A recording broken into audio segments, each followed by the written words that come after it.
should be heading home, cause you could bring all of your ninjas and the technodrome. I rip right through your flesh and bone and mental capacity. Flood your mind with atrocities and copious tragedies. This dark Sabbath is a lesson in street. Behold the church of the ghetto, feel the words when I preach. Amen. Let the Lord say a prayer for they don't end up in front of someone banging their trigger. Living life like a war pig. Fuck the law, I'm getting mine. Let the others figure what the cost is. Purchasing the fortress on gorgeous acres enormous.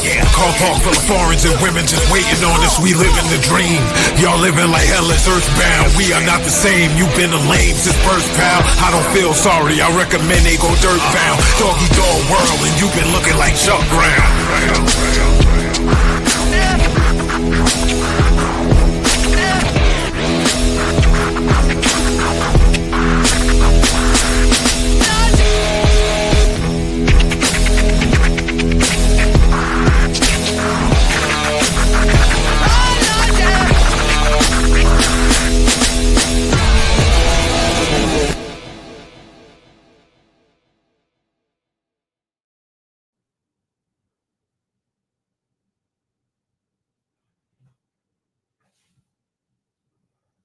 Oh, yeah. Well, beautiful people, best damn nation. It is Wednesday, and you know what time it is. It is the Best Damn Wrestling Podcast. My name is Brian Renegade, and with me, I have the best damn crew. They made some. First of all, this man came in all interrupting our beautiful intro. But he is the man with the master beard, the green-eyed bandit. If you see him in a dark alley, run, because he will beat you up and throw you in a trash can. He's your mama's favorite wrestler, and he can whoop your daddy ass, the one and only Roosevelt, the fighter. What's happening? Roosevelt, the fighter. What's happening? Anyway, for some reason, Roosevelt is not right now. But listen, man, we are so excited. I am so excited because we have a bruiser in the house. Someone who is an absolute legend within himself. Ring of Honor royalty right here that we're talking about. This man is a great wrestler. He is a gentleman and a scholar. He is going to be on this upcoming banging ass promotion, Mall Mania, whooping ass and taking names. Ladies and gentlemen, let me bring to you the one and only Big City Bruiser.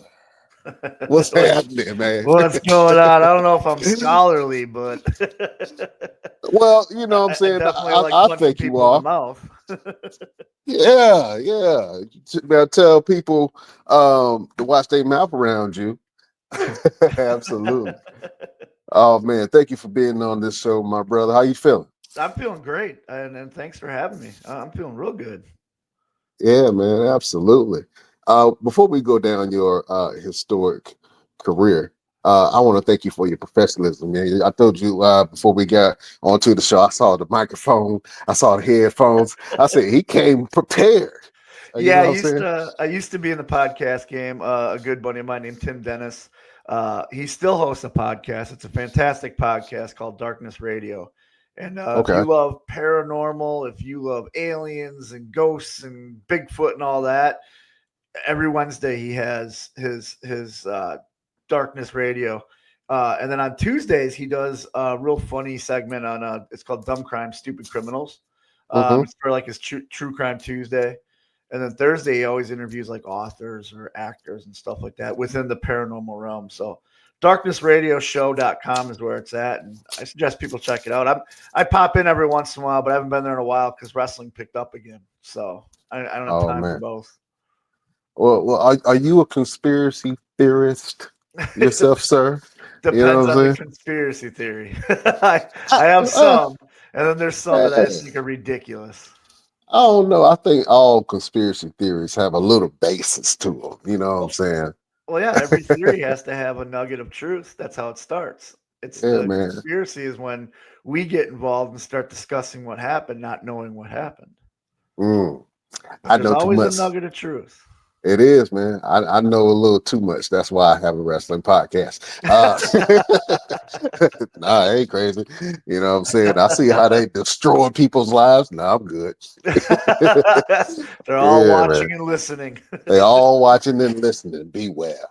Oh man, absolutely, man. So let's start from the beginning, man. Tell us who you are, where you're from, and how did you become the legend that is Beer City Bruiser? Well, I'm the Beer City Bruiser. I'm originally from Milwaukee, Wisconsin, but now I live here in good old Charlotte, North Carolina.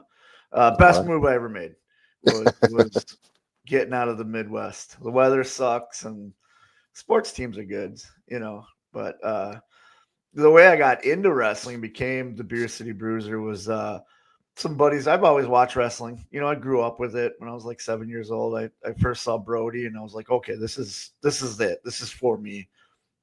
And I either wanted to be a pro football player or a pro wrestler. That's what I wanted to do when I grew up. Well, I got hurt in football, playing college football. They took my scholarship away. So wrestling it is. And the way I got into it was we used to goof off after the pay-per-views because, we're drinking at the pay-per-views. And Yeah. afterwards we'd go out and we'd hit each other and suplex each other. We weren't really backyard wrestling. We were just a bunch of drunk idiots, beating the crap out of each other because we just watched it on pay-per-view. Just boys being boys. Exactly. One of the guys there goes, "Hey, you've always wanted to be a pro wrestler, haven't you?" I said, "Yeah." He goes, "Well, my neighbor's a pro wrestler." I said, "What?"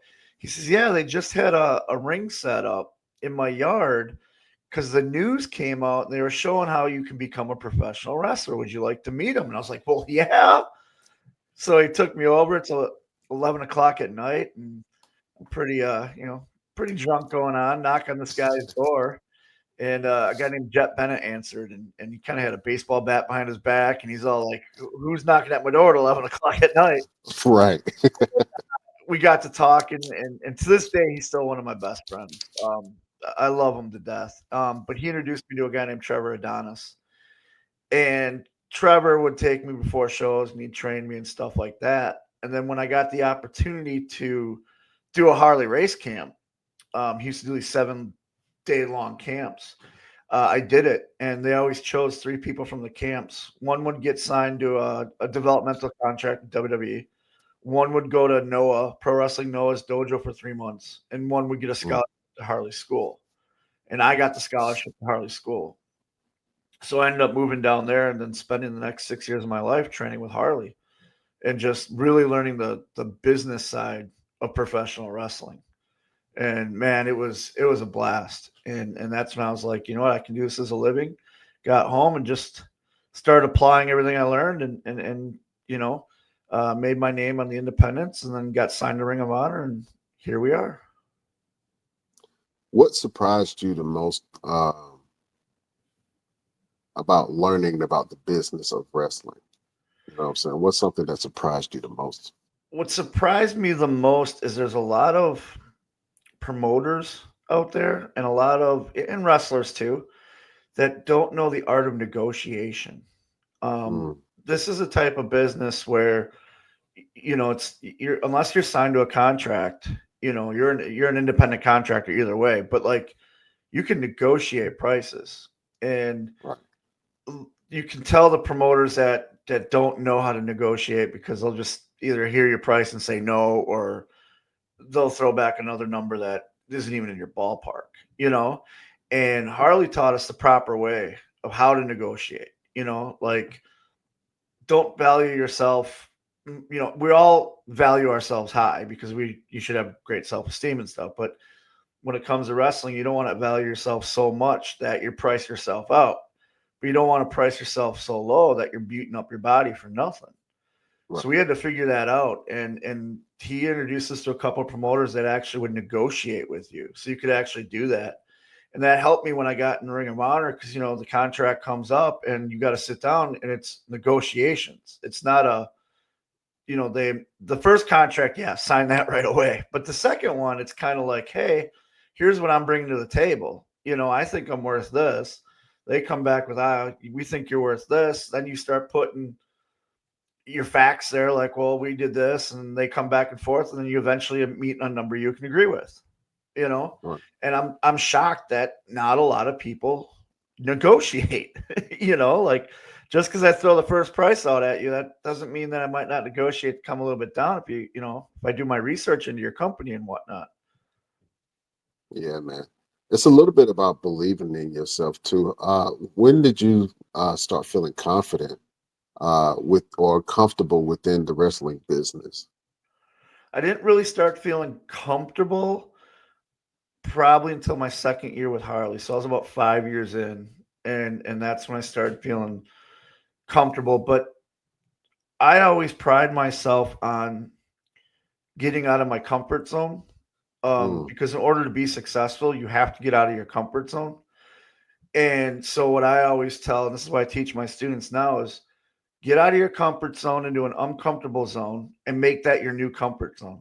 And then when that's your comfort zone, move out of it, find another uncomfortable, you know, and that's how you grow A, as a wrestler, and B, as a person, you know. And as a wrestler, I'm a business. So that's how I grow my business too. And so I was always, once I got comfortable with a company, I love still working for that company, but I'd always try to find something else to make me uncomfortable, you know, and hmm take those chances. And that's where like the WWE tryouts came in and TNA tryouts, because it's like, all right, this is very uncomfortable, but I want this for my career. I'm going to do it. Right. So I'm comfortable, real comfortable now, but like right around 5 years is where I was like, okay, I can be put pretty much anywhere and have a good match, be Mhm. respectful and humble, help the promotion out, but also still get something out of it. Absolutely. Well, you talked about growing a promotion, man, and I think you were amongst those guys in Ring of Honor who really put it on the map. Thank you. And just looking at the product and where it is now, it's I don't know, it kind of feels like the heart and soul of Ring of Honor is it's lacking. You know what I'm Yeah. saying? It's not what it used to be and have that same camaraderie that it used to be. Can you talk about the early days of you being in Ring of Honor? Yeah. I love the Ring of Honor locker room. What what's out there today, I don't consider Ring of Honor, because like you said, it's lacking that soul, it's lacking that edge. We were the underdogs all the time, you know. You always heard people refer to ECW as the little engine that could, you know. That's kind of like what it was in Ring of Honor. Right. And starting out there, you're nervous because it's Ring of Honor and they have all these expectations. And my character, I was always like, why is my character coming to Ring of Honor? I don't do all the big flippy stuff, you know what I mean, that Ring of Honor is known for. Right. And I learned really quickly it wasn't that. They wanted your character to be out there. They wanted you to do moves, but they wanted your character. They wanted you to tell a story. And I realized when I got in there was no politics. There's no backstabbing, you know, like you see on the indies and stuff. It's the whole locker room is trying to make that show the best show that they could put on for those fans that are paying. And I learned that real quickly. Mhm. And as we grew as a company, we got tighter as a locker room because we had a lot of doubters, you know, and we just kept growing. And I remember when we first moving from the smaller buildings into the bigger buildings, and the Bucks and Cody were leaving. And everyone, the internet was just going crazy that Ring of Honor is going to shut down. It's going to, you know, now that the Elite's gone, it's gonna close its doors. It's not going to be good. You know, we heard all that. And I remember the show after they all left, we had a locker room meeting, and Taven stood up, the Briscoe brothers stood up, Jay Lethal stood up, Angelina Love stood up, and they said, you know, we have the opportunity right now to prove we have two options. We can lay down and die, or we can prove everybody wrong. And we can go out there and we can show them why we're Ring of Honor. And as a locker room, that we all took that as like a big, it wasn't like a hurrah speech, you know what I mean? It was kind of like a challenge, like the gauntlet's laid down, let's go. And we became tighter, and we went out there, and it was great because we'd all watch each other's matches and be like, oh, I got to follow that. Then you go out there and do better, and it's, oh, I got to follow that. And then by the time Right. the main event goes out, they're exhausted from watching the rest of the show, trying to figure out, hey, how do we top all that? You know, and at the end of the day, after, you know, all our TV tapings and our house shows, we'd all be exhausted, but so would the fans in a good way, because we gave them everything, so they gave it back. And then the pandemic, I think we kind of reinvented ourselves with the pure wrestling, and then the no fans TV tapings. That was some of the best stuff we put out. You know, and it was just amazing and fun. And to this day, I still consider that locker room family. And whenever I see those guys, it's like we haven't missed a beat. In fact, I'm on a show with Cheeseburger. I have it circled on my calendar, and I'm counting down the days to see my little buddy Cheeseburger, because he was my first feud in Ring of Honor. So I finally get to be in the Indies with him, and I'm going to big old hug and get him really drunk. That's awesome, man. Shout out to Cheeseburger, man. He's a best damn alum. He came on the show and talked to us, man. So yeah, shout out to Cheeseburger on that.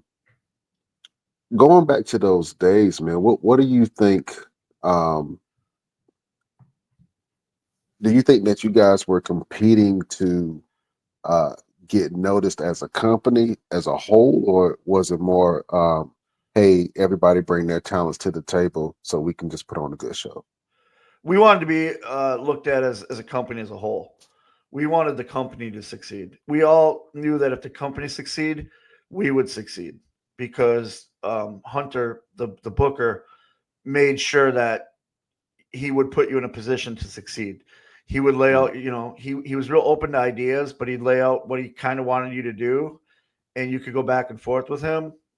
But as a whole, he made the whole card make sense. It wasn't like just one specific match was the reason everybody was there. The way he booked everything was everybody was a star in their own way.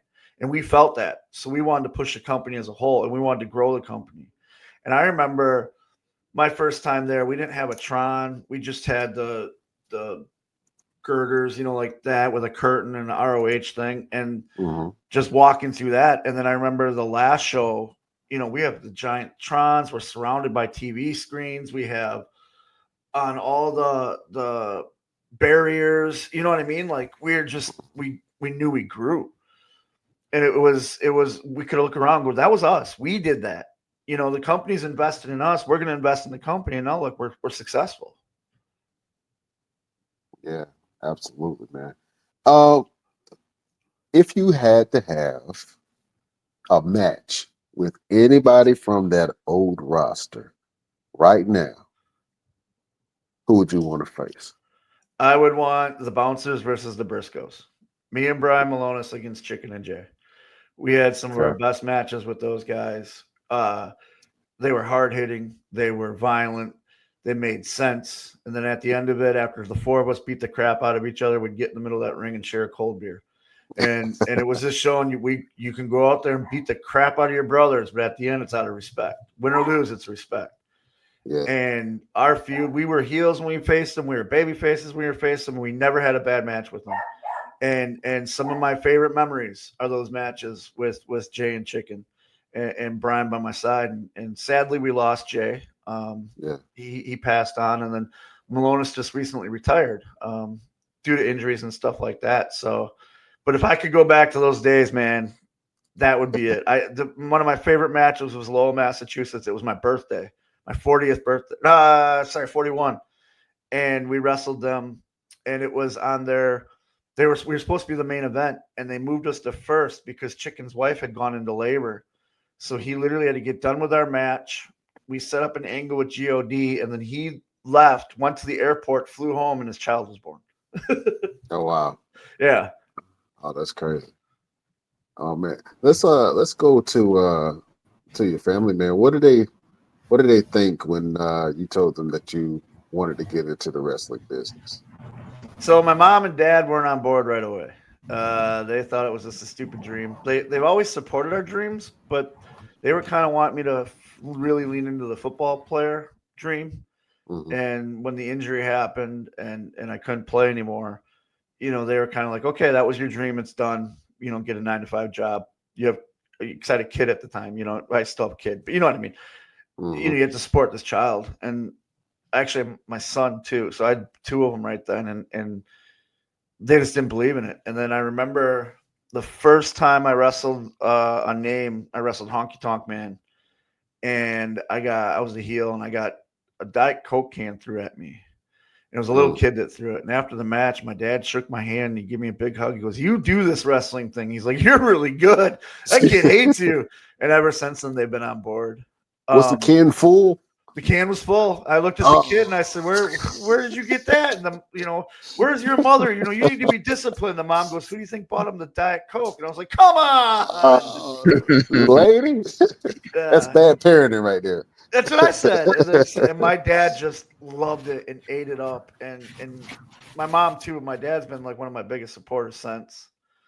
And then my kids, I was already a wrestler when they, like, my oldest was like 5, I think, when I started. My son was not even a year, and then my other 2 weren't even born yet. So they kind of grew up with me in the business. So to them, it was just dad's going to work, Gotcha. They're when I got in the Ring of Honor and stuff, it was really big in their school. And there was one time my son and daughter were riding home on the bus from school, and some kids were talking about a match I'd had. And they look, and my son's name is Dakota, and they say, "Dakota, did you seen this match with this City Bruiser guy? Like, you ever seen him before?" And Cody goes, "I heard he's a dick." And they're like, "What? No. My son's like, "Yeah, that's what I heard." You go about a couple weeks later, and my son was he was a high school wrestler, and I go to one of his meets. So I was 8th grade, so he's doing wrestling, and I go to one of his meets, and I'm watching him, and it gets done, and I walk up and give him a big hug, and all of his friends turn and look, and the eyes just wide open, their jaws drop. They're like, he goes, "Oh yeah, that's my dad." So to them, it was, you know what I mean? It was just like an everyday thing. And then I met my wife in wrestling, so I met her through wrestling. Okay. So she's been my rock. She's been my business manager, my nurse, my puts me in my place. Like, her and I have grown together, because when she met me, I was still only making enough to buy a piece of pizza or something. You know what I mean? I wasn't making any money. So she got to see the downside of in the struggle and the hustle of a professional wrestler. And then she got to see me, achieve the dream of all my dreams, getting signed, going to Japan, Madison Square Garden. She got to see all of it. And now we're on the twilight of my career. She gets to see me run a successful wrestling school and help out the next generation in the future and stuff. And she's always been by my side. So. Absolutely. Shout out to Mrs. Bruiser. You know what I'm saying? Yes. The lady of pain. That's right. Yeah. She gets it. You know what I mean? She always, whenever I have students come in and they have girlfriends, I always make sure they talk to the wife, because she lets them know, like, "Hey, life's going to get crazy." He's not going to be around a lot, and he's going to be sore all the time. All the time. Let me ask you a question, man. If one of your kids wanted to get into wrestling, man, would you be okay with that? And then what advice would you give them? I would be okay with it, but I would have to choose who trains them. If I can't train them myself, I'm going to find somebody that I trust. Because there's so many schools now that just open up and take your money, and they don't do anything, and I want to make sure that they can do that. And then the advice I give them is, I will help to an extent, like, I'll let them use my name to open doors and stuff like that. But if they screw up, they got to answer to me, and that it's not going to be given to them. They have to work just as hard as every single person out there, sometimes even harder, because I was friends with guys like, Ted DiBiase Jr. I was friends with Joe Henning's one of my really good friends to this day. And I saw the struggles that they had to go through to get, you know what I mean? Not that I cast as big of a shadow as their dads, but he still, kind of have a shadow they would have. But I want them to work hard and create their own path. Right. I got a question. Can you guys hear me okay? Yeah. So Beer City. Hold up. Nice of you to join. You know what I'm saying? Look, I've been having technical difficulties, ladies and gentlemen. I'm out here at my fireworks tent, and I'm making some money, so trying to put some things together. So I do apologize for me not being on camera. I know you love seeing my beautiful face with these pretty eyes and whatnot. But Beer City, you talked about your time with Ring of Honor and how Hunter would book shows, and I've had, I've been there with you a couple of times, working extra and talent. and I've watched how Hunter, and for those who know, is Delirious, would put things together. Talk about being able to pick his brain for certain things that you wanted to do in your specific match and building your own character. His brain, I don't know what wavelength he's on, but it's on genius level. He would. I knew Delirious before getting signed, and he was in there because we both broken in the Midwest, so we knew each other. We just became better friends in Ring of Honor, and the reason being is he always had an open door policy where you have an idea, you have a complaint, go to him.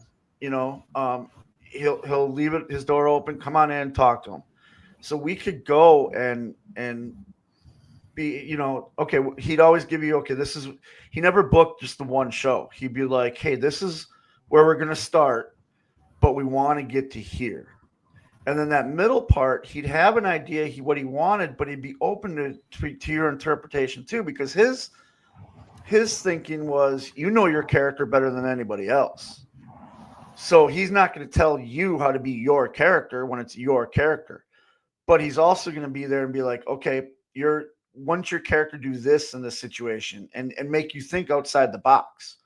And that was what's so great about him is at times you'd be like, I don't know, man. I don't know if that would work. And he'd be like, just trust me on it. It'll work. And then like when we do promos and stuff, he'd be like, hey, change this word to this word, and you don't think about that when you're cutting promos, and he's like, hey, you're a heel right now. That word's too nice. Use this word, and so you'd use the word. You'd be like, oh my God, I sound like an asshole now, but that's because of the verbiage. You know what I mean?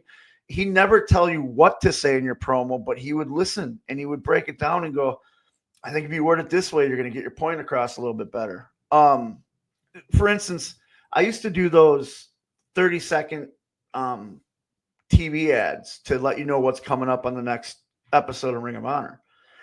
And I used to struggle with names, especially when we had the War of the Worlds tours. And I'd butcher names, like the Japanese names and the Spanish names. And, I'd do my best. And one day, Hunter, I'm in there and I'm getting real frustrated because I just keep screwing this one up. And he goes, don't worry about it. I said, what do you mean? He goes, your character's drunk all the time. You shouldn't be able to talk in a fluid voice when you're a drunk. Drunks never remember names. Drunks never, you meet a drunk person and you tell them what your name is. They don't say it right back. He's like, that's your character. Do that. So it was really cool because these little 30-second clips, it was all about the show and the company, but I had my own little character twist on it. And people used to start coming up to me going, oh my God, that was great. And now we're calling so-and-so whatever you called him. You know what I mean? As like, it was a fun little thing, but like he could see that where let's take this error and make it something that benefits everybody. And it was just amazing to watch.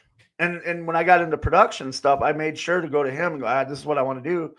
And I got to shadow him and he'd be like, go by Bully, watch Bully put this match together, and he really helped me through the learning production and getting on that track. One of the biggest things in Ring of Honor in your time was the top prospect tournament, where a lot of unknown individuals would come from the indies and get a chance to shine. And not saying he was unknown, but you was actually had the opportunity to get out there with this top prospect tournament. So tell us about that and how you felt being a part of that, a whole, situation. I love the top prospect tournament. I love the idea behind it. And the way you got into the top prospect is you had to do a tryout. And my Ring of Honor tryout, I originally wasn't going to go do it. I had just gotten back from Harley's and, it was like a big fish in a small pond. And I kind of figured, okay, you know what? This is as far as I'm going to go. I'd already done a bunch of WWE tryouts, did some TNA tryouts. And I was like, don't want to do that type of thing. And I had like Steve Carino in my ear, Kevin Kelly, Kevin Steen saying, man, your gimmick is what they're going to love. Go do it. Go do it. And when my father-in-law passed away, because he was a huge supporter of mine too, he always told me to do it. And I'm just, no, Jim, I'm fine. I'm okay. I got a real nice full-time job. The wrestling's, I'm making a little bit of money, And when he passed away, he left enough money for me to do the tryout. and enough money to pay for an airline ticket, pay for a rental car, pay for a hotel, and do the tryout. And I told my wife, I said, I'm not just going to go to do a tryout and just be a guy. I want to be the guy. And I ended up being the guy. And I got booked in my top prospect tournament. And now the way the tournament worked was they didn't let you know if you were going over or winning. They didn't let you know how far you're going into it. They just gave you, these are the dates, these are the cities. You have to get yourself there. And I was lucky enough where my first time in, I worked a guy from New England that a lot of the guys knew named Mikey Webb. So we were able to put together a pretty decent match in Nashville. And we had 2 finishes planned and all that. And then Steve Crean was the agent, came up and said, all right, Bruiser, you're doing this. And I was real excited. I'm like, awesome. Because the next date was in the ECW arena. And that had always been a dream of mine to wrestle in the ECW arena. But now not only do I get to do that, but I also get to do it in Ring of Honor on a television, episode in a top prospect tournament. And I got to wrestle Will Ferrara. And originally we were supposed to be the finals and Will was supposed to win the contract. But then Dijak at the time was talking to WWE and they didn't want him to go yet. So they switched it so that he ended up winning the tournament and the finals were him and Will Ferrara. But Will and I went out there and we looked at each other and said, hey, let's get ourselves a spot. Like, let's show everybody we belong here. And we killed it. And I just remember after the whole tournament talking to everybody in creative and say, hey, you got my number. And they're like, no, we got more dates for you. And by the time I got home, I already had more dates from Ring of Honor where it was like, okay, I'm going out. And then they started working me in the storylines. And then Silas and I got put together, and that's when the contract came about. Absolutely, man. You speak a lot, and I'm listening to you, and it's inspiring. I don't even know if you know this, but it's inspiring because I'm listening to your story, and I'm like, man, you really bet on yourself. You know what I'm saying? And no matter, what windfalls that you had, during your career or during your football career, you really bet on yourself, man. What advice would you give your students about betting on themselves to achieve their dreams like you did? You've got to take a leap of faith when it comes to your dreams. Dreams are called dreams for a reason. They're bigger than life. But you have to be willing to. One of my favorite games is Assassin's Creed. And in Assassin's Creed, they have what's called the leap of faith, where you have to climb to the highest point in the city, jump off into a hay bale. Mm-hmm. And I kind of consider that, like in wrestling, you have to do that. You have to bet on yourself sometimes. You hear no all the time in wrestling. I tell my students all the time, you're going to hear no 100 times to the one yes. But that one yes, show them why they gave you the yes. Because that one yes will lead to another yes, to another yes, to another yes, and you'll just keep going up the food chain, keep growing. But there's going to become a time where you have to take a leap of faith. One of my students, Jack, he came to me and he had a tryout they were offering a tryout for Marvelous in Japan, but it was in California. And he'd have to miss work and he'd have to miss some important stuff. And I said, man, the only way to know where you're at on their radar is to take a leap of faith. You can afford it right now. You're young right now. Take that leap of faith and see what happens. So he went over and he did the tryout, and guess what? They chose him, and he went to Japan for 3 months, and now he's a regular part of their roster. I think he's going back this fall for another 3 months. You know what I mean? It's like you have to take a leap of faith. You have to bet on yourself. You have to believe. Otherwise, your dreams don't come true.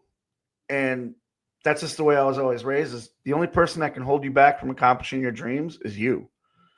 You're your own worst critic. You're the one that has to deal with the anxiety. You're the one that has to deal with the heartbreak, But on the flip side, you're also one that gets to live with the spoils. You're the one that gets to live their dream. You're the one that gets to control your life. And I don't handle 9-to-5 jobs and people are telling me what to do. I kind of like to be in control of my own schedule, and I'm a creative person, and this is just it. And I'm glad that I took the leap of faith, and I'm glad I bet on myself. And it inspired my kids, where all my kids right now aren't working towards regular 9-to-5 jobs. They're all working towards their dreams.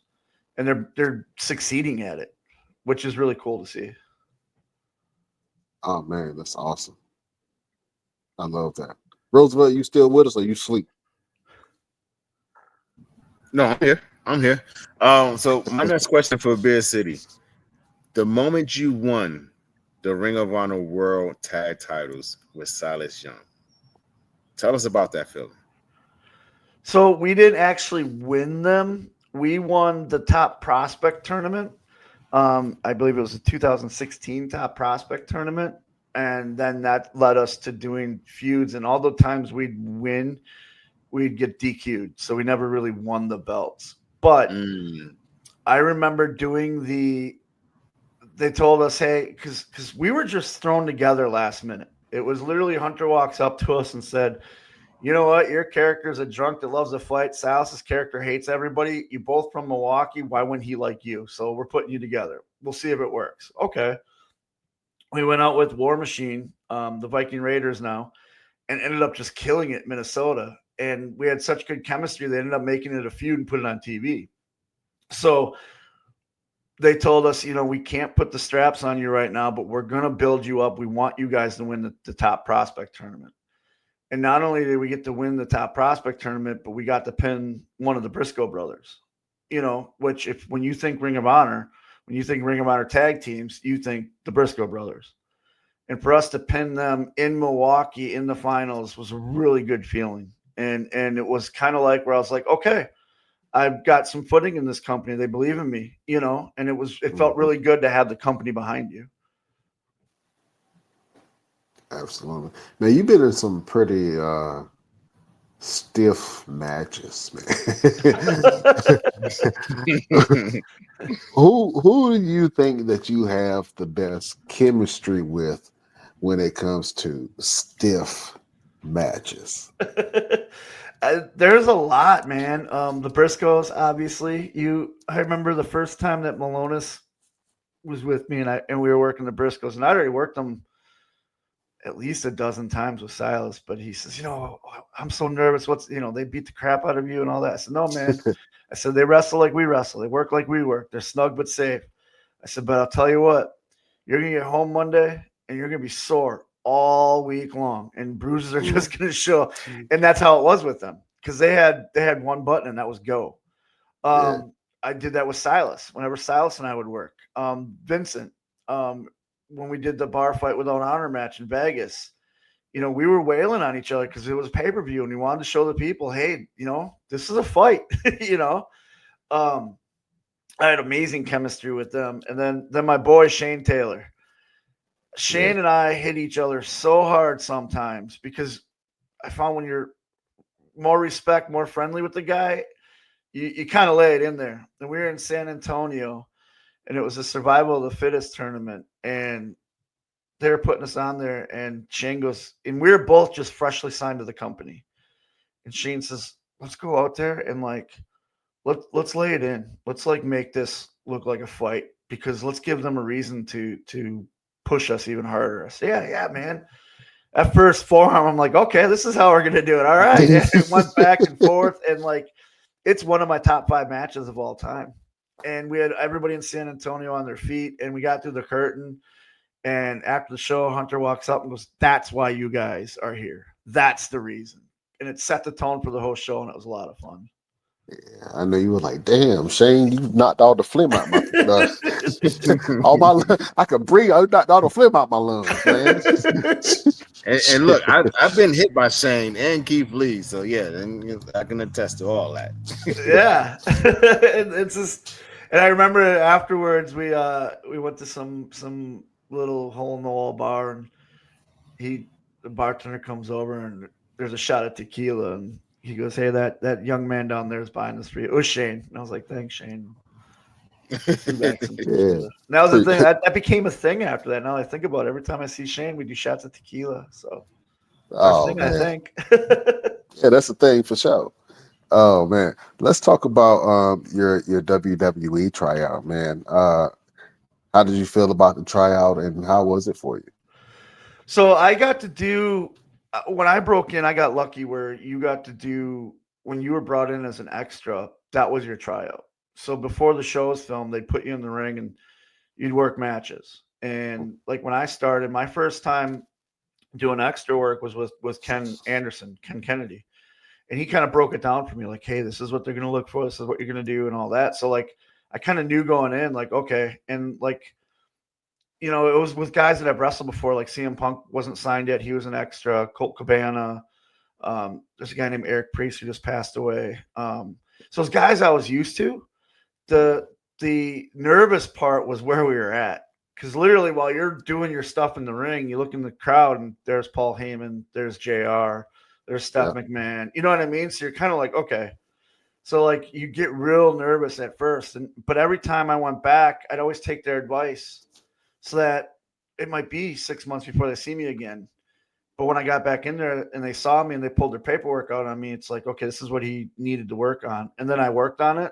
Then I noticed, oh, okay, now we're going to give you a dark match. Now we're going to give you an enhancement match. Now we're going to put you here. And they wanted to see what your attitude was, you know, and okay, go see Brooklyn Brawler and cut a promo, you know, and that's how our stuff was back then. It was when they got to PCs, when they started like doing tryouts and stuff like that. So I never officially got to do one of those. Mine was always before TV and doing that. And I remember my last time I was the fake Bray Wyatt. And John Cohn is an old Harley referee, and he was in charge of extras. And I said, hey, Johnny, like everyone goes and works out, right? He's like, they roll around, but you don't need to do that. They know you can work. If you want to go down to Orlando for the tryout, like I can set it up right now. But I literally had the Ring of Honor contract sitting in my email, and I just hadn't signed it yet. So I was like, do I take the money? Do I take the contract, or do I do the tryout? And I was like, you know what? I'm going to take the contract now, build a name for myself, because this will always be there. And that's what I did. Man, you just mentioned that you were the fake Bray Wyatt. Did they? At which period of time were you a Bray Wyatt character? When Bray was feuding with Roman. So there's the Monday Night Raw where Roman's doing a promo and Bray's music hits, and I come walking down the ramp, and Roman Superman punches me, and I bump on the ramp, and then he rips off the wig I was wearing and realizes it's not Bray, and then Bray attacks him. And then the next night, then on SmackDown, he's doing it again. The music plays. I walk out and I just hold the lantern, and then he jumps him from behind, and I went to the back. And there's a really cool picture that I share every year on the anniversary of Bray looking up and he's laughing. In the background, there's me with my hand on it. But the way I got booked was John Cole. I was at a show, and John Cole calls me up and he says, hey, are you still fat? I was like, what? He goes, yeah, you still big? I was like, well, yeah. He goes, you still got a shitty beard? I said, well, yeah, I miss you too, John. Screw like, you. I'm like, what's going on here, John? Hurt my feelings. He goes, hey, you want to be on Raw and SmackDown? I'm like, sure. He's like, cool, show up. Here's all that. I'll put you on the list. I'm like, okay. So I get there. I said, what was with all that? Like, and he goes, oh, no, you'll find out why. And then I found out why. And I was like, okay. And the way it all came about was they were looking for that. And Joe Hennig and Bray Wyatt are like best friends. And Joe had kept saying, you look like, I used to be Dinty Moore. And he goes, you look like Dinty. You look like this guy from Harley. You look just like him. So when this whole idea came up, my name was on the forefront. And that's why it all led to, oh, are you still big? You know? and yeah, and it was fun. It was a lot of fun. I got to hang out, meet Wyndham, and because of the connection with Joe, I got to talk to him. And then we talked afterwards. He's the one that says, hey, you should use Sister Abigail now in the Indies because you did this. And that's why I do that variation of the DDT out of the Sister Abigail. And I remember when Vincent was coming up with the character, he got in touch with Bray and stuff to run over ideas and stuff like that. And it was a lot. He was a really cool dude. It was a lot of fun to learn from him and such a creative guy. Yeah, absolutely. Bray Wyatt is one of my all-time favorites, man. Ever since he was Husky Harris. That's right. That's right. You know what I mean? I've been following him since Husky Harris, man. And it was I know when he came back, man, it was something that we all popped for. Yeah. You know what I'm saying? And I was super excited to see his run. And unfortunately, his time came way too soon, man.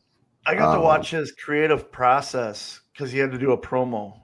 So I still have the shirt I wore, but like he gave me his stuff to wear, obviously. And so I'm just sitting there listening to him, and he's going over this promo that he wants to do. And hey, how's that sound? You know, I'm just, okay, cool. I'm just an extra, and then like other guys, and he'd say, I think I'm going to say it this way.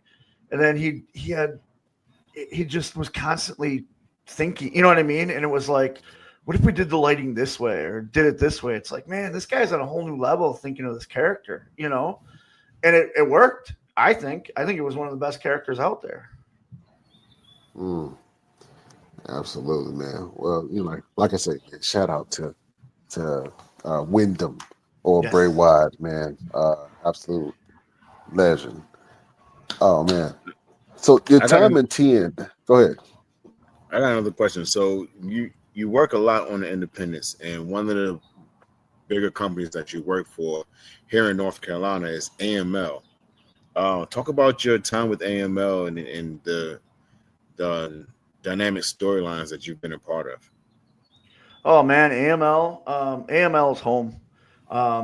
Before I even moved out to North Carolina, Caprice put me in contact with Tracy, and I was talking with Tracy for like a year before I moved, setting up AML and stuff. And then I got there and I got to meet Brian, and then they had the school and they asked me, hey, you used to train, in Milwaukee and stuff. And I said, yeah, I'll do it. So I ended up training, getting into the school. Now that's where I train the kids and stuff. And the stuff that, like, Brian's another good one where he has an idea of, okay, this is where I want to go. How do we get there? And I've been able to flex my creative muscle with them. And when I had my hip surgery, Brian right away is like, hey, would you like to come and produce and like show these guys like TV stuff and do all? And I said, yeah, definitely. So I was able now to film the vignettes and come up with ideas and the stories I've been involved. Like I've gotten to do 2 war game matches now with them, like actual 2-ring cage war games in Winston-Salem, North Carolina, with Arn Anderson there. Like that's a pinch me moment. You know what I mean? Right. But learning from guys like CW and George Sells and like, again, Brian's that type. Here's where we got to get to. How do we get there? And we'll sit and we'll talk. And then just hearing those two throw in their 2 cents, and we all come up with this great angle. And the White Mike turn was one of my favorites because they're like, we need to turn White Mike, and we started all just throwing ideas at the wall. And we finally came up with what we did. And it's like, okay. And I remember the moment the turn happened, like everybody was by the monitor because we wanted to see if it would work, and it worked, and it was huge. And Colby did his part in selling it, and Mike did a great job of turning into BLK Mike, and it was so awesome. And it's a lot of the creative stuff in AML. Like I had my angles, which are fun. Like the stuff I'm doing with Fodder right now is some of my favorite stuff. But I also like watching the other stuff. I like watching the Abuse of Power, Zach and Zuka and Jack, and coming up with ideas of how do we make them this monster tag team. And then you got the Dawson brothers and figuring out like, okay, you got to be underdogs now, which is going to be hard because you're the Dawsons, but just figuring out all the creative stuff. And it's so much fun. And being a part of that company is a blessing in disguise, and it's home. It truly is home. Absolutely, man. If you could have a match with any wrestler from the early 90s or 80s, who would you fight? Bruiser Brody. Bar none, 100% Bruiser Brody. He's the reason I'm a professional wrestler, and I would love to share the ring with him. And I got to meet his widow in St. Louis. They do like a Bruiser Brody Memorial Battle Royal. They brought me in for it, and I got to shake her hand and tell her thank you for letting him do what he did because it inspired me. So he would be the guy. He would be. I could do that match and die peacefully. Oh man, you're gonna make me cry inside. Absolutely. Well, I was going to do Roosevelt. Can your face be shown? Let me see. Let me give it a try because you guys are frozen to me. So can you guys see me? Yeah. Okay, yeah. Don't worry about us. You just keep moving your face and smile the whole entire time. I just want to see nothing but teeth. Yeah, because if your face get frozen, I want it to be on a good face. You know what I'm saying? Exactly.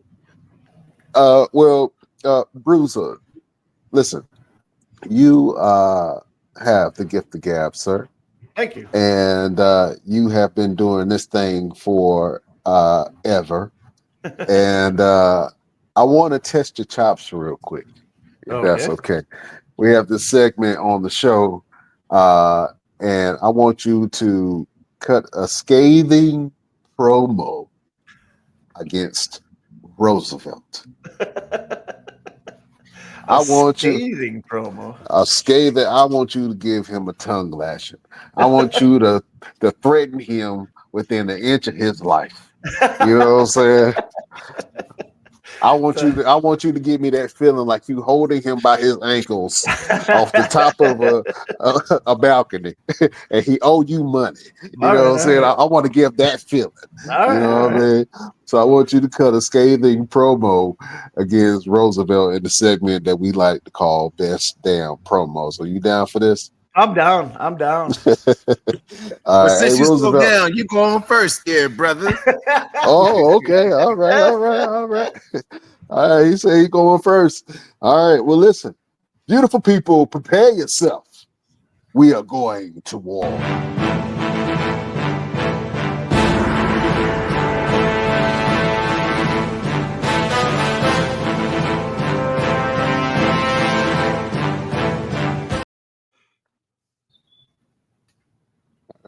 It's on you. Me first? Yes. All right. Roosevelt. Now, I have a lot of respect for you. I see what you're doing all over the professional wrestling scene. You're all up and down. You're everywhere. You claim to be one of the fittest men. I see those workout videos. I see the stuff that you do in the gym. It's amazing. It's amazing. Insane. But there's this one thing that bugs me. You're always down for a fight, but yet any time that I'm looking for a fight, you're nowhere to be seen. You always say that you love to fight and you're a wrestler and a fighter and all that. But Roosevelt, we've been on shows together. We shared locker rooms. There's been open challenges, and yet you've never fought me. You see, you know that the Beer City Bruiser, what I love to do is I love to drink and I love to fight. And there's times where I'll just set my drink down to fight. So any time that you want to step in the ring with the Beer City Bruiser, it can be in an arena, it can be in an armory, it could be in your mama's backyard. I don't care. Anywhere. I will happily punch you in the mouth while drinking an ice cold beer. Stern words from the Beer City Bruiser, Roosevelt. What you got? Are you serious right now? Yeah, he's serious. Are you really serious? Because I need to gain an understanding of what it is that's going through your brain right now. Because I've never ran from a fight. You see, anytime you've had an open challenge anywhere, Beer City, you've done it to where I couldn't hear about it. You've done it in places that they won't even allow me to come because they know what I'm about. They know how I get down. They know that they got to protect their Golden City boy. And that's okay. There's nothing wrong with that. It's nothing wrong with being protected until there is no more protection. You dare think that you can hit me in the mouth? And what do you think is going to be the result of that? I'm going to lay down, look up at you, and apologize for anything. I don't apologize for nothing, except for the fact that I have not gotten a chance to get in the ring with you and show you just why I like to fight. I suggest you go get you 1 cake, 2 cakes, 3 cakes, 4 cakes, 5 cakes, 6 cakes, 7 cakes, a tequila, a margarita, and a bottle of water, because you're going to need every single bit of that to revive your life when you step in the ring with the man who truly likes to fight, the man named Roosevelt. Okay. My spidey senses is tingling. I don't know. We might have to change the card from All Mania, boy. Boy, I want to see it. Somebody book it. Trying to tell you, Jack. Oh man. Was that okay? Was that okay? Was that in that was an amazing promo from both of you fellas, man. Shout out to thank you, Bear City, for doing that. Very you know good, what I'm saying? Very good, Rose. Yeah. Well, he's always good at promos. that boy good. That boy good. Yeah. Yeah, both of y'all good. Oh man. Well, look, Beer City. This has been an absolute great promo, man. Do you have anything that's coming up? Yeah. This Saturday, I'm in Greenwood, South Carolina. At a farmer's market. I don't remember the name of it. And then on Sunday, there it is, Market Mayhem. And then on Sunday, AML Wrestling is in at the Benton Convention Center in Winston-Salem. I'm not wrestling on the show. My last match with Fodder, JBL came in and clotheslined me to hell, and I, took a few bumps and bruises. So I will be doing the production role in the back. But don't miss it. I mean, look at that $1 Million Man, Matt Riddle. Clara Carter just cut one of the best promos I've ever seen her cut for this match, and she's getting it. And then a babyface Brad attitude, like, come on. Like, there it is. So that's where I'll be this weekend. I'm very excited. I'm excited to return to South Carolina, and I'm excited to watch some great action on Sunday. Absolutely, man. That's a great show, man. So y'all make sure y'all go and check that out. Check out the Bruiser. Get busy. You know what I'm saying? Oh man. Well, listen. You have been dropping jewels this entire show, man. We have this segment at the end of the show that we like to give a little bit of motivation, a little advice, something for the soul. You know what I'm saying? So, Beer City. Do you have a final word for your beautiful drunk subjects? I do. It is. In order to succeed, you must failure. Because out of failure, you learn to succeed. Yep. Every time you fail, you learn something new and you get closer to success. So just keep failing because you will succeed. I guarantee it. Absolutely. That is a final word from the pride of Milwaukee, the Beer City Bruiser. Roosevelt, you got a final word for the beautiful people? Absolutely. In fact, my final word is more of a question for the beautiful people and something I want you guys to all think about. What have you had an opportunity to self-actualize? I'm going to say that again. Have you had an opportunity to self-actualize? We all are on this planet for a specific purpose, and a lot of us feel like we have obtained something, but is it truly what you are supposed to be doing? Have you really fulfilled what your purpose is? Have you really fulfilled who you are? Have you figured that out, what you're capable of? Have you exceeded your limitations? Have you broke your barriers?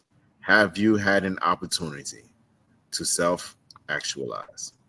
That is my final word in question from a Best Damn Wrestling Podcast. Y'all heard it. Have you had the time to self-actualize? Huh? Some people don't even know what actualize means. but it's okay. They gonna have to Google that. Be like, what is self-actualized? What did he say? Well, I'm gonna look it up because I don't want him to hit me. What did he say? What was that? He said something I don't normally say. What was it? Ass like it had ass in it. Actualized. Yeah, absolutely. Shout out to Roosevelt, man. Have you had the opportunity to self-actualize, self-assessment? You know what I'm saying? Essential. Well, beautiful people, if I have to give you a final word, it is when people can't see who you are, show them what you are. You know what I'm saying? If people can't see who you are, to show them what you are. People can't see your value and what you bring to the table. You might be at work and a group project comes up and you get thrown a task and people question if you can do it or not. You know what I'm saying? They can't see the work that you put in. People don't see the hard work that you put into yourself. They don't see what you do when you go home. They don't see how you wake up, how you pray. What you eat, how you take care of your family. They don't see everything that goes into who you are. You know what I'm saying? So if I've learned anything today from the Beer City Bruiser, it's believe in yourself. That's right. You know what I'm saying? Yes, sir. And when you believe in yourself, that activates something inside of you to say, hey, I have value. Hey, I have uh strength. You know what I'm saying? I have worth. You know what I mean? I have something to contribute. You know what I mean? And then out of that, you can see what you're good at. You can see how far your talents take you because you know who you are and you know what you are. And at the end of the day, if people can't see you, then show them who and what the F you are. That is a final word from your boy, Brian Renegade. Oh man, was that a decent final word? I liked it. I thought it was good. You all right with me, man? You know what I'm saying? Beer's on me, damn it. Beer's on me. All right. Absolutely, man. Oh man. All right. Real quick, Beer City Bruiser, man. What you got going on and where can the people find you? They can find me on Facebook. I'm the Beer City Bruiser. Instagram is Beer City Bruiser. ProWrestlingTees.com/Beer City Bruiser. Go get yourself a nice fancy t-shirt.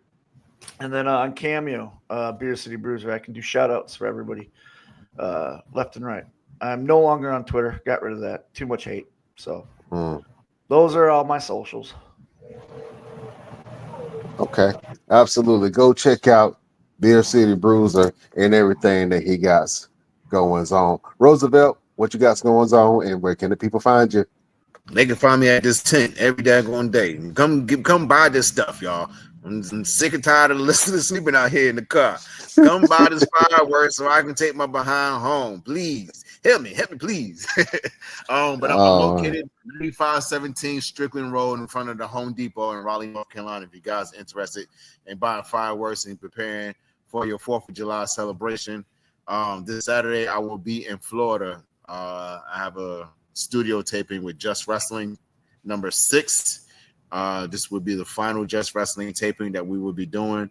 And of course, we got the big show coming up August 17th in Greensboro, North Carolina at the Four Seasons Mall, where you will be able to have the grand opportunity to see our guests, Beer City Bruiser, get out there and get busy, man. We got a dynamic card lined up, and I can't wait for us to tell you. We ain't gonna tell you today. I'm gonna tell you today. I'm gonna show you right there.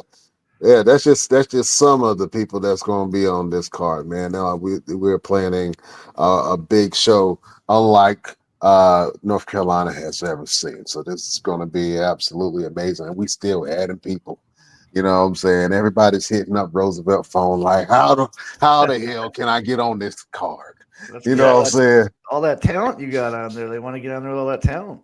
Man, listen, I told Brian, I said, man, you stop, because you're gonna have these people knocking at my door talking about, can I cut your grass and whatnot. And I live in an apartment. I don't need you to cut my grass. It's covered already.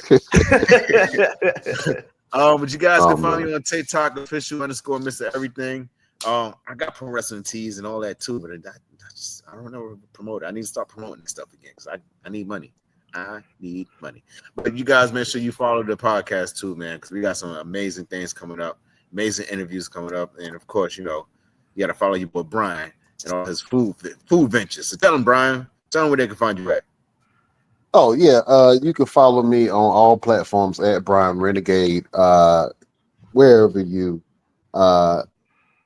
whatever platform that you use. You know what I'm saying? If you want to listen to us, you can listen to the Boards of the Best in Wrestling podcast on all of our platforms. Let me go over. You can listen to us. You can check us out on Instagram at the Best Damn Wrestling Podcast. You can go over to our Facebook group, Best Damn Wrestling Podcast. We got a Facebook page, the BD Wrestling Podcast, where we put all of our content. We still have an X, but we don't go over there because, we kind of protested, but not really. On the Best Damn Crew, you can go over to our Twitch, the Best Damn Wrestling Podcast. We still got a TikTok, Best Damn Wrestling Crew, and you can go over to our website, www.bestdamnwrestlingpodcast.com. If you want to learn more about the event that we're putting on, it's called Mall Mania.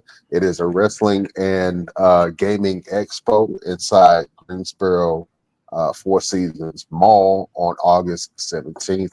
There will be a live professional wrestling show. There will be a fan zone. There's going to be face painting. There's going to be food, backpack giveaways for back to school, all kind of stuff. We're so excited. You know what I'm saying? It's going to be a pop-up shop, cosplay, all that good stuff, all squeezed into this one event, man. So if you have some time, come on to the mall. Even if you don't like wrestling, just come to the mall. You know what I'm saying? Just come to the mall. And you can shop. You can buy you some shirts and some drawers. And if you want some entertainment, you come see some kick-ass wrestling. And you come see the Bruiser does what he does and beating people up and putting bruises on people's faces. That's right. And then you can go get you a smoothie from the local pretzel shop. You know what I'm saying? So absolutely. Man, so y'all go check that out. Just look at this card, man. It's a stat card. And if you have not been familiar with a lot of this talent, trust me, after this show, you will know who a lot of this talent is. I would say it. I don't know about Milwaukee, but I know that North Carolina has some of the best wrestlers in the world. Oh, we are going to prove it. I agree. We are going to no slight to Texas, no slight to New England and Boston, no slight to Florida because I know they do their thing. Shout out to Georgia. Georgia been in the game for a while, but look at my face. Nobody does wrestling like North Carolina does wrestling. You know what I'm saying?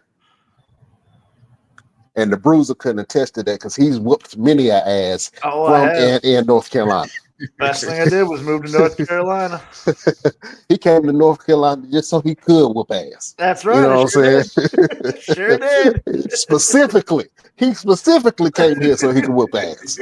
You know what I'm saying? So shout out to the Bruiser, man. But I'm excited to see what you do during this show, man, and I'm excited to see what you have planned for the future. We are going to share and continue to support you and all that you do, my brother. And it was a pleasure. You said earlier that you were a scholar. I will have to disagree with you, sir. You are a wrestling scholar. You know what I'm saying? And you are a friend of the show. So thank you so much for being on. Thank you for having me. I appreciate it. Thank you for everything. All right, now I need one more thing from you though. Yep. I need you to help us in the show. Okay. So I only want you to say one word. And I hope that, your wife don't mind you cussing. I hope ain't none of your kids around. You know what I'm saying? You could tell your pastor or your religious leader that you apologize later, but I just need you to say the word damn. Okay? Damn. All right. Yeah, well, so that was a good one. You got to wait till the cue. You got to wait for the cue. I got to give you the cue. I didn't know there was a cue. Okay, You can't okay, get sorry. you can't I've give been me drinking. that amazing warm up down. Okay. Were you drinking before the show? Did you? When do I not drink? Okay, you had a libation. You had a libation or two. It's I okay. had a pre-workout beer, I had a during workout beer, post-workout beer. Yeah. Absolutely, stay in character. I love it. All right, beer, City Bruiser. You ready to do this? I'm ready now. Let's do this. All right, let's do it. Beautiful people, best damn nation. Thank you for joining us. We will see you next week on the next best Damn. wrestling podcast. Boy, that damn belong on a movie. You need to do some voice acting. I'm telling you, you need to do some voice acting right now. I saw about 12 characters in my head when you said that damn, man. Thank you. Listen, man, we got to have you back on the show. And look, and if nothing else, I want to bring you back on to talk some conspiracy theories. You know what I'm saying? Let's do it. Let's do it. You know what I'm saying? Because I believe a lot of stuff. You know what I mean? Absolutely. I'll plug that show again. It's Darkness Radio. You can go to darknessradioshow.com. And if you go back in the archives, last year is when I was doing it. And Tim still does it. It's Tuesday, Wednesday, Thursdays, live shows. They're great. Oh, man, get your ass on another episode, man. Go ahead and hit it up. Like, all right, yeah. Let's get on. Let's do it. You want to hear some interesting ghost stories, conspiracy theories, and aliens? He's the guy to go to. Trust me. Oh man, absolutely. So shout out to them. All right, beautiful people. We can't hold you no longer. Thank you for everybody that watches us here and overseas. We appreciate you. We in 40 plus countries right now. So everybody that listens to the Best Damn Wrestling Podcast, we appreciate you. You know what I'm saying? You could be listening to anything else, but you ain't. You checking out your boys, and we love you for it. As always, shout out to the truckers. You know what I'm saying? You lifeblood of the country. And shout out to all those in law enforcement and in the military. Thank you so much for your service and everything that you do. Beer City, next time I see you, we're going to be surgically removing your foot from somebody's ass. So I already know. Sounds good to me. They're going to have to cut them open to remove your foot out their ass, man. That's what I'm talking about. Keep on stuffing my holes in people, brother. I will do that, definitely. All right, absolutely. All right, we can't hold y'all no longer. We'll check y'all out next week. We bid you adieu.